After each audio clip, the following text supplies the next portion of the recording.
Welcome to Man Does Tech, where I solve the problems you didn't even know you had. In this video, I will explain how to reset your Toyota Sienna's maintenance light. First, get into your Sienna and turn the ignition to the on position. Do not start the engine. Make sure your odometer reading is visible on the dashboard display.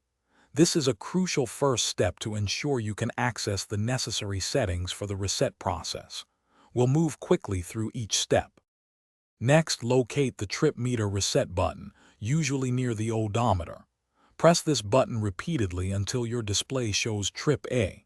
It's important to be on trip A for the next step to work correctly. If you accidentally go past it, just keep pressing until it cycles back around. This sets up the system for the reset. Now, turn your ignition completely to the off position. With the ignition off, press and hold the trip meter reset button. Keep holding it down firmly. This action prepares the vehicle's system for the maintenance light reset sequence. Don't release the button until instructed in the next step, as timing is key here. Finally, while still holding the trip meter reset button, turn the ignition back to the on position. Do not start the engine.